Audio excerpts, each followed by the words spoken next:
Você chega um belo dia, tá lá fazendo o seu trabalho no comercial da agência, ou tem alguém fazendo trabalho no comercial para você, e a pessoa fala, pô, todo mundo que eu tô conversando, a maioria das pessoas que eu tô conversando não fecham. E aí, nessas horas, o que você faz? Você acha que o seu discurso está errado, você acha que o seu produto está errado, você acha que várias coisas estão erradas, mas você já se perguntou, será que eu tô falando com a pessoa certa?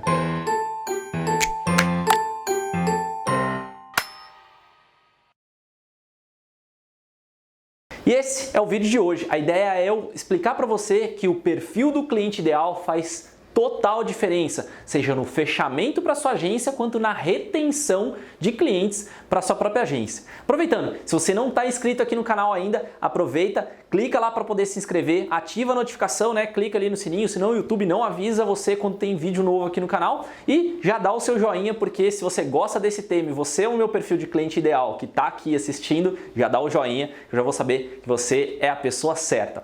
E quando a gente fala de processo comercial, aqui na Mestre a gente tem, né, hoje em dia, né, a gente tem 5 pessoas no comercial focadas em entregar, né, uma experiência na hora da venda boa para quem está tentando comprar da gente.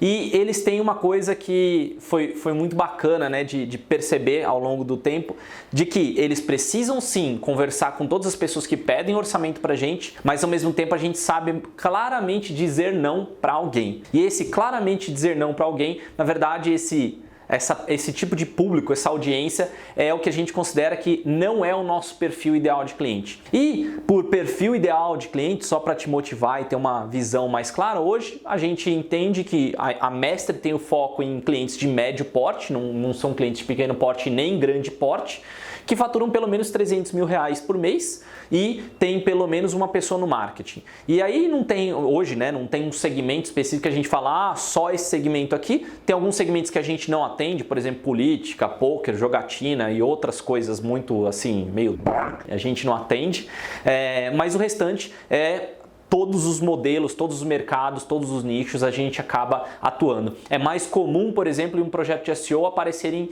e-commerce, lojas virtuais. Já em inbound marketing é mais comum a gente receber empresas B2B, né, que demandam geração de lead para entrega de vendedores. Então, esse é mais ou menos o nosso cenário. E aí você deve se perguntar, tá, beleza, Icota, hoje você sabe quem é o seu cliente ideal, mas como é que você chegou nisso? Então, antes de falar como eu cheguei nesse método, escolhi quem é esse público, não levantei o dedo para cima, bateu o vento e falei, é esse público que eu quero.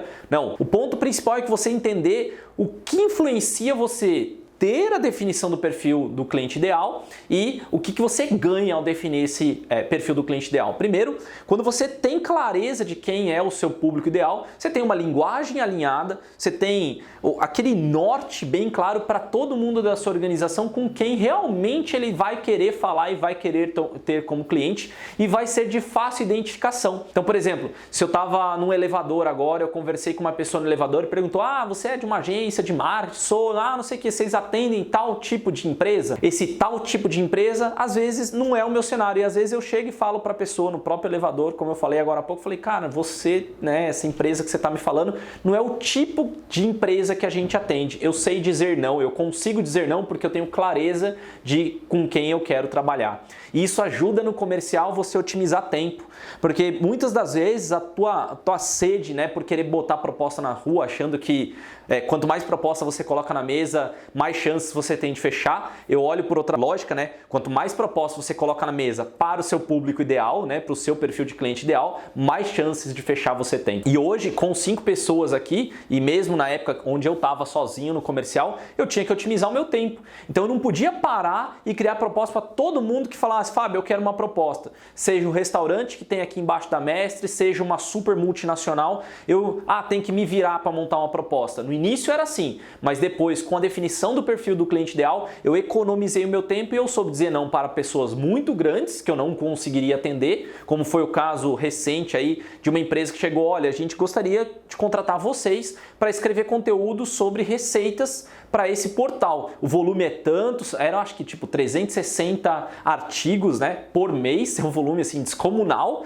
e a gente simplesmente falou assim, não é o que a gente consegue entregar de valor, não é o nosso perfil, a gente não é uma empresa de criar conteúdos e ponto ponto final, não importa o volume, não importa o tamanho do contrato, simplesmente a gente não consegue atender. Então, a clareza de dizer não, até mesmo para uma coisa grande, com um contrato que poderia ser um contrato financeiramente bom para a agência, isso também deixa a gente mais alinhado com o nosso foco e nossa missão de trabalho. Então, além de eu economizar tempo na equipe de vendas, eu não fico distraindo a minha agência com frentes completamente diferentes, eu ganho no ambiente operacional, porque toda vez que eu tenho um cliente ideal e eu conseguir definir esse cliente ideal, eu vou ter uma operação muito mais suave, muito mais alinhada. Então, se eu sei que o meu perfil de cliente ideal tem pelo menos uma pessoa no marketing, e por que essa pessoa no marketing faz diferença? Porque quando a gente começa a caminhar com o projeto de marketing digital aqui, a gente precisa tirar dúvidas e precisa fazer alinhamentos com a outra empresa. Então, quando não tem uma pessoa de marketing, o nosso alinhamento ou é com o dono ou é com uma pessoa que nunca tem tempo pra gente e as coisas não andam. Então nessa hora o cliente não renova, o cliente não amplia o escopo, o cliente fica insatisfeito com a agência. E aí vem a história da definição do perfil do cliente ideal.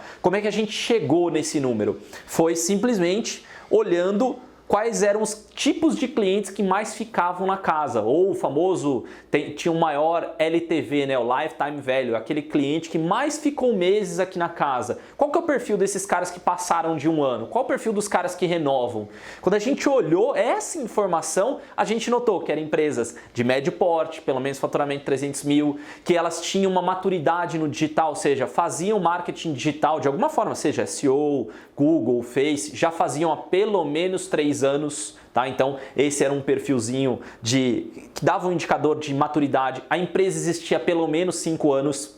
Quando a gente olhava, uma empresa que surgiu no ano passado e fala que tem a grana para me contratar, possivelmente uma empresa que não tem maturidade. E a gente começou a entender que esse cara, né, que tem mais de 5 anos, ele não depende do marketing digital. Então a agência não está sempre estrangulada, ela não está ali, sabe, no bico do corpo, tipo, se der errado, a minha empresa quebra. Esse cara que tem uma maturidade de 5 anos, ele já criou os seus canais de aquisição de novos clientes. Ele está ali contratando a agência para aprimorar um canal, né, para expandir um canal e não necessariamente para sobreviver. Então quando a gente olha empresas de pelo menos 5 anos, elas já encontraram seu posicionamento dentro do mercado e estão usando a agência para ampliar o seu trabalho através daquele canal específico que é o marketing digital. E a pessoa dentro do marketing, a gente também identificou que foi uma das variáveis que a gente começou a listar, dos caras que não renovam, normalmente não tem tempo para a gente. Então, é óbvio que existem N fatores aqui, porque uma pessoa pode cancelar ou não renovar com a Mestre. Mas o maior indicador pra gente é aquele projeto que não andou. E não andou por quê? Porque na maior parte do tempo, o outro lado não deu tempo pra gente. Não fez a reunião mensal, não fez alinhamento, marcou a reunião para poder fazer o alinhamento e não apareceu. E começou simplesmente não aparecer, não ver valor no projeto da agência e simplesmente deixou de aparecer nas próximas reuniões até encerrar o contrato ou pedir o cancelamento. Isso é o mais comum que acontece aqui na Mestre. Então, por isso que garantir que tem uma pessoa no marketing faz com que a gente consiga falar sempre com a empresa, tirar dúvidas, desbloquear problemas. Tá? Então, esse desenho do nosso perfil do cliente ideal foi importante para conseguir direcionar os esforços. Então, se você tiver que fazer o desenho do perfil do cliente ideal e você está começando uma agência agora, eu sou uma agência, o que eu olharia? Eu olharia quais foram os trabalhos que você já fez como freelancer ou dentro de uma outra agência que você trabalhou, que você teve mais sucesso. Primeiro, sucesso pode medir sendo você a pessoa que ficou feliz, então você teve sucesso em concluir aquele trabalho que você achou de um jeito legal. O próprio cliente definiu que foi um sucesso que você fez, se você é um designer, fez um layout, ele reconheceu que o layout é, sei lá, fora da caixa, ou a própria agência, os donos da agência, ou o atendimento disse, o cliente gostou muito do seu trabalho, né? Fez diferença pra gente, então você pode marcar desse lado. Ou se você fez uma campanha de marketing digital, ou fazia, né? Ou você era um freelancer de Google Ads ou Facebook Ads, quais foram os segmentos de mercado que mais você conseguiu entregar sucesso? Será que era o tipo de empresa que precisava de mais leads ou precisava focar em ROI, né? Por exemplo, e-commerce. Tem gente que tem mais facilidade em fazer campanha de venda direta, diretamente para o e-commerce da vida. Tem gente que tem mais facilidade na geração de lead. Tem gente que tem mais facilidade em B2B, por exemplo, vou fazer campanha no LinkedIn. Eu sempre fiz campanha no LinkedIn e sempre performou bem quando é voltado ao mercado B2B. Ou ainda, como eu disse, disse, empresas que já tinham alguma experiência ou não, né? Às vezes você é um freelancer que pega clientes que nunca tiveram nenhuma experiência no digital e você consegue organizar a casa. Então você tem que procurar aqueles fatores que mais correlacionaram, né? Que mais estavam presentes dentro daqueles clientes que mais deram certo para você e começa por eles. Agora, se você é uma agência como eu era antes de definir o cliente ideal, já tinha uma bagagem de clientes, você vai ter um trabalho bem delicado. Você vai ter que voltar no passado e ver quais são os clientes que mais ficaram aqui na casa, o que eles têm em comum, né? E eu acho que isso às vezes acaba sendo um trabalho um pouco mais penoso, por quê? Porque você vai ter que parar, olhar um por um, pelo menos os contratos que você renovou ou contratos que você expandiu o trabalho. Então, eu poderia citar aqui, por exemplo, a Juliana Flores, que está com a gente há 10 anos. O que faz esses caras ficarem com a gente? Se você olhar, eles faturam mais que 300 mil, eles têm uma maturidade digital incrível desde quando eles contrataram a Messi. Quando eles contrataram a Messi 10 anos atrás, eles já tinham feito SEO, eles já investiam em Google AdWords, eles já faziam campanha de e-mail marketing, já há bastante tempo. Então, já era o perfil de cliente ideal lá naquela época. Hoje, mais ainda, né? Era uma empresa que já existia há bons anos. Eles usavam a internet como um novo canal, como um canal extra de aquisição, né? Então, a gente chegou bem no momento onde ele já era o perfil do cliente ideal nosso que a gente nem sabia. Então, existem outros clientes que eu vou vendo que tem renovação de 1, 2, 3 anos e eu consigo mapear direitinho. E também você pode mapear por aqueles que deram mais problema. Então, se tem um segmento de mercado que sempre dá problema na sua agência, que você nunca consegue entregar sucesso, você pode definir que ele não é o perfil do cliente ideal. Então, o perfil do cliente ideal não inclui aquele segmento de mercado. Então, por exemplo, eu já fiz um trabalho no início da Messi para o mercado político. Eu não achei legal porque o pagamento não vem em dia. Então, pagamento não vir em dia é o perfil do cliente que não é ideal. Então, tá tudo certo, beleza, você põe lá na sua lista. Esse não é o meu cliente ideal. Vão ter casos onde você não vai conseguir simplesmente vender o produto. Sei lá, você não consegue vender um shake específico lá. Tem um shake boladão que falam que é milagroso e blá blá blá. Cara, se você não consegue entregar para aquele cliente ou para aquele mercado, simplesmente põe na sua lista que aquele não é o perfil do cliente ideal e fim de papo, tá? Então, eu acho que às vezes você pode não só fazer pela inclusão de escolher as melhores características, mas você também pode ir pela linha da exclusão, de quem são os caras que mais deram errado. Então, somando esses dois âmbitos, você vai conseguir definir o perfil do seu cliente ideal. Beleza. Última parte, mas não menos importante. O que acontece se chegar uma pessoa que não tem o perfil do cliente ideal? O que eu faço? Ricota, não dá para dizer não para o cliente, né? Não dá para dizer não para uma pessoa que quer pagar pelo seu trabalho. E eu tenho a seguinte visão, e às vezes o pessoal do comercial fica a pé da vida comigo quando a gente barra um cliente que não tem o perfil do cliente ideal. Eu acredito que toda vez que você abrir a porta para o cliente errado, você vai estar matando tua equipe, porque você já sabe que potencialmente aquele cara vai dar errado. 2, a tua empresa provavelmente vai ter problemas financeiros por causa daquele cliente. Por quê? Porque você não tem previsibilidade tão boa quanto os outros. Então, você fechou um contrato de um ano? Fechou. Mas você não sabe, mais dia menos dia, esse cara pode pedir um cancelamento e vai gerar um impacto financeiro de você não vai receber aquele valor até o final do contrato. E eu tenho para mim uma lei máxima. Toda vez que você diz sim para o cliente errado, você está dizendo não para o cliente certo. Então, muito cuidado a aceitar um cliente que, mesmo que ele fale que ele pague e tudo mais, se ele não é o seu perfil do cliente ideal, você vai sofrer com isso. Mas Ricota, eu preciso pagar as contas. Eu prefiro pagar as contas tendo o cliente ideal na casa do que tendo um cliente errado que vai estar me matando, vai estar matando a minha equipe, matando a minha cultura e prejudicando possivelmente o meu fluxo de caixa. Isso não vale a pena.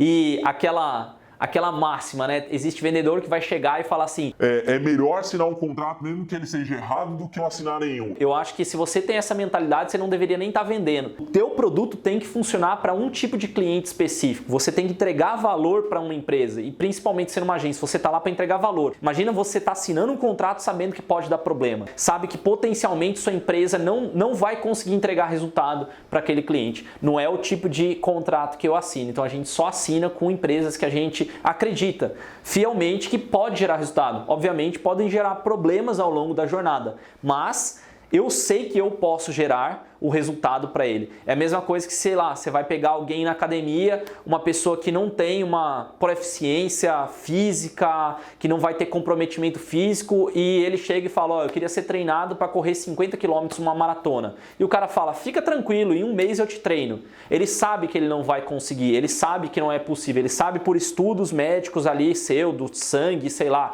biofísica, sei lá, o negócio lá que ele vai fazer em você, ele sabe que você não é o cliente ideal e que não vai dar certo. E mesmo assim ele assina, ele está cometendo um equívoco bem grande, porque depois você vai sair frustrado. E isso vai impactar na sua agência, no nome da sua agência, vai estressar a sua equipe, vai te estressar e não vai valer a pena. Eu acho que se você tiver o perfil do cliente ideal bem definido, vai te ajudar a longo prazo a conquistar muito mais sucesso, muito mais recomendações e muito mais pessoas que vão renovar com você. Beleza? Aproveitando, a gente fez um material incrível sobre definição do perfil do cliente ideal. Se você quiser mais profundidade nesse tema, tá aqui embaixo do vídeo aqui no YouTube. Você vai encontrar no campo de descrição o link para esse material, um material super incrível que vai te ajudar a ter total clareza. Você fala, Ricota, você não me explicou como faz isso, como faz aquilo? então, vai lá, baixa o material, lá tá tudo bem detalhado, mas eu espero que a próxima vez que a gente se encontrar, ou quando você definir o seu perfil do cliente ideal, tira uma foto, me marca lá no Instagram, e se a gente se encontrar, fala, pô, Ricota, eu implementei o perfil do cliente ideal e hoje a minha agência está muito mais saudável. Lembrando, uma vez que você definiu o perfil do cliente ideal, é você buscar cada vez mais que seus clientes, né, eles fiquem dentro da sua casa, sendo o perfil do cliente ideal, e se eles deixarem de ser o perfil do cliente ideal em algum momento, tá tudo bem você dizer não para uma renovação com eles. E só fazendo uma última conexão, que eu já gravei vídeo aqui no canal falando sobre a cultura da empresa. Então, do mesmo jeito, aqui tem os mantras da Mestre, né? Do mesmo jeito que você pode definir quem é o seu cliente ideal, você também pode definir quem é o seu colaborador ideal. Quando você define os valores da sua empresa, então é só procurar, a gente vai deixar aqui nos cards, mas pode procurar também no canal, existe também a visão da cultura, onde você define para as pessoas que vão trabalhar com você qual é o estilo de trabalho, o que a pessoa precisa ter para trabalhar com você. Então é a mesma jogada de definir o perfil do cliente ideal, definir a cultura, vai te ajudar também com os seus colaboradores, com o seu time. Beleza? Espero que você tenha gostado desse vídeo. Se ficar qualquer dúvida, deixa aqui embaixo nos comentários. Não esquece de botar o joinha. Se você não se inscreveu no primeiro momento lá que eu falei para se inscrever no canal, se inscreve agora porque tem vídeo novo toda semana, beleza? Eu sou o Fábio Ricota, a gente se vê na próxima oportunidade.